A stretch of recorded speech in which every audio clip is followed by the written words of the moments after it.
What is up, ladies and gentlemen? The Joke Lion here, talking to you a little bit on coming to you live for day 4 and day 5. I will tell you this. I didn't do much. I sat at home, did relaxed a little bit just to get your mind eased. Sometimes you got to do that. Just get your mind at right and understand what's going on with the world and everything like that. We're going to be talking today, and just so I don't have to bore you, we're going to be talking a lot about financially getting your mind right and getting your mindset ready to go for the upcoming journey that we're about ready to take. Um, a lot of the different things that a lot of different bullet points I've been looking at are talking about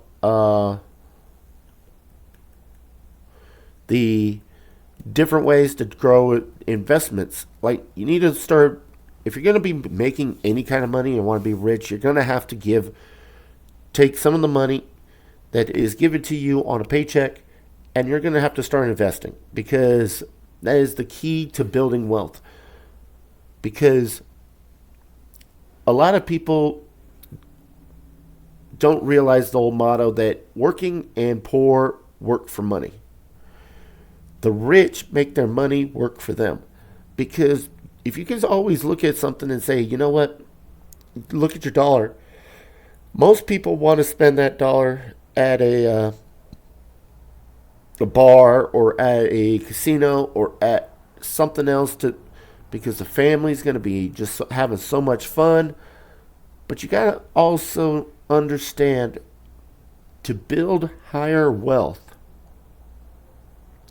you've got to basically be able to make money while you sleep. It's one of the biggest things that Warren Buffett said in one of his statements. He goes, unless you can make money while you sleep, you're going to be working until you die. So you've got to be able to sleep and still have money growing for you. So this is one thing we're going to be talking about. One strategy that I'm going to use eventually again, because I tried it last year for about 9 months, is investing in the stock market and watching that money grow. Currently, I don't have any money in the stock market, but I did have it. I pulled it all out. Now I'm going to go right back into it. And the keys on that is when you start small and you grow big. Like, I'm going to start with possibly 20, 40 bucks. Whatever I decide to throw in there. And use that to grow. And one of the biggest things to grow is buying dividend stocks, buying growth stocks, but diversifying between funds and individual stocks. Buying ones that pay me out, buying ones that are just a little bit more looking to grow that can't pay out right now, are also topics that we need to address and try to figure out which one's going to be in the best interest. Plus, the stock market also has basically all three, that I would say, all three major investments all built into one. You've got your stocks, those stocks are belonging to businesses, which you're going to buy. You're going to have a little bit of ownership in a business. It might be less than 1%, but it's still a little bit of ownership. Plus, they also have things what they call REITs.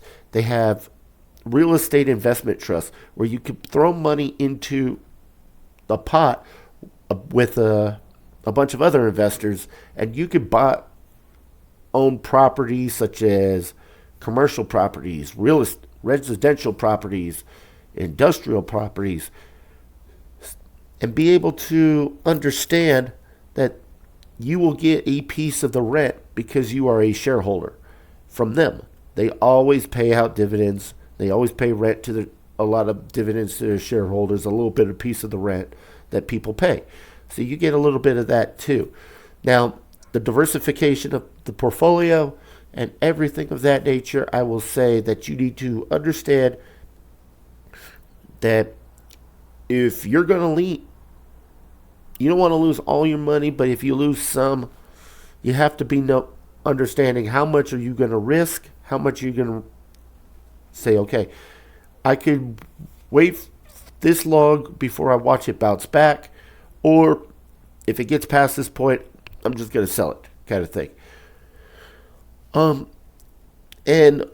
I talk about it all the time, and I keep talking about it. It's the mindset of everybody. Mindset that you have, that you're going to have to understand that you have to not let your emotions override your thinking. And it's something that I tell people. I even tell my fiance a lot of times. Is the fact is that you have a lot of emotions. You're so mad or something like that. You're getting, and you plan on selling, but then later on down the road, you watch that was just that one little small glitch, and now it's making millions of dollars, and you're like, I wish wouldn't have sold that. A lot of things that I like to do, ladies and gentlemen, is when we're talking about all these, is holding on. If something is starting to fall and you know it's a good company, that is probably the greatest point to buy anything.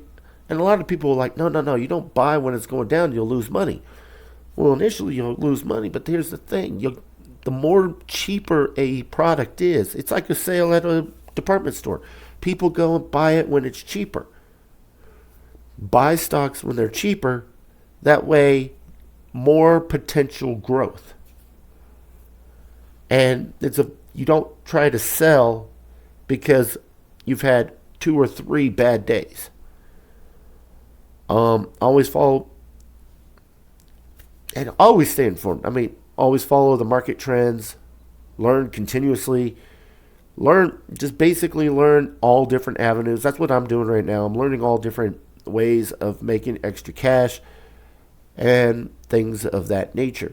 So we're going to be doing a lot of that in the next couple of months. We're going to be working on some of my risky tries, which is stock markets or sportsbook. A little bit less riskier is the stock market.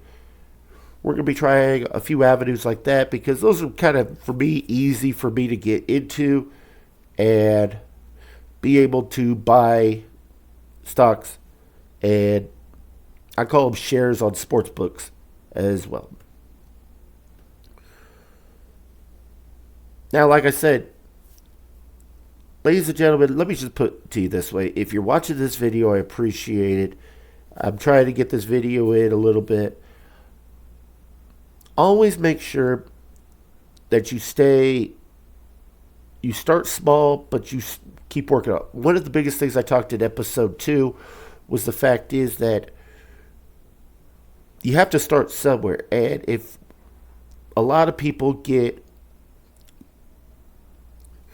discouraged about the path they're doing, if they don't see it making immediate impact, a lot of people get discouraged. When you're starting small, but you got to stay consistent. You got to be able to understand. You got to know those good wins. And a lot of times, what I would do is like, okay, how much percentage did I make? How much did I do there? How much did I make here? It's a lot of things that I tell people. I said, you got to have those small wins to say, you know what? I want to make $2 today. Okay, I want to make $2.25 tomorrow. I want to make $2.35 tomorrow. It's the growing thing. If you've got any questions or what topics to talk about in the future, please let me know. I'm one of those guys that is always going to talk about how I'm going to make a few extra. And one of the things, once you get into these investments, you're going to want to have some extra money to make more investments. The more money you've got coming in, and that's one thing about diversification, more money you've got coming in, you're going to be able to go, okay, say, you know what? You can wake up and go, you know what? I don't have to go to work today. And that's something that we all want to try to do.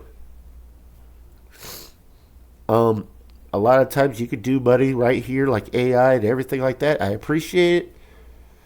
I appreciate ChatGPT giving me a little bit of a guideline of what to talk about and stuff like that. But also, we're gonna episode 4 coming in on Friday. We're gonna be talking about what uh, things that I had to do, things that the bills I have to pay, and stuff of that nature. Where you'll see how much money will come in and go out within days.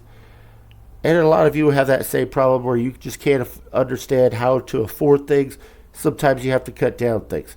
A lot of people look at me when I talk about investments. A lot of people don't understand how I'm going to create a business. I've already lost some friends of mine that said, how are you going to create a business when you don't have a vehicle or anything like that? She goes, I've never known somebody that had a business that didn't own a vehicle. Well, guess what? I don't own one because I think it's just a money pit. So one of those big things that I don't own. Now, on the reverse, I could buy one just to sell it and just to make somebody make payments on it.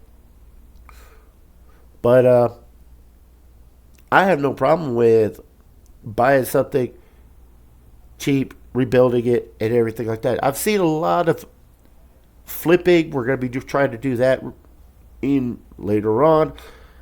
But I wanted to give you guys all these videos and let you guys know, give you a pretty much almost a daily or weekly timeline on everything that I'm trying to do.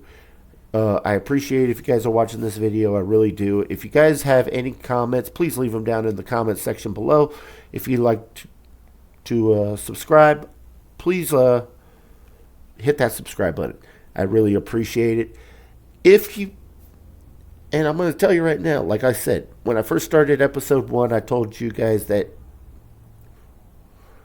I am not wealthy at this moment by any means, but I will say this. Everybody's got to start somewhere. And you're looking, with doing these videos, I'm giving you a first-hand look to hopefully encourage you guys to say, you know what, it can be done with a little bit of effort, a little bit of sacrifice, and you can make it grow. Till next time, guys, I appreciate you guys watching this video. I will try to get it maybe a longer one next episode. Till then, talk to y'all later. Joe Lion, signing out.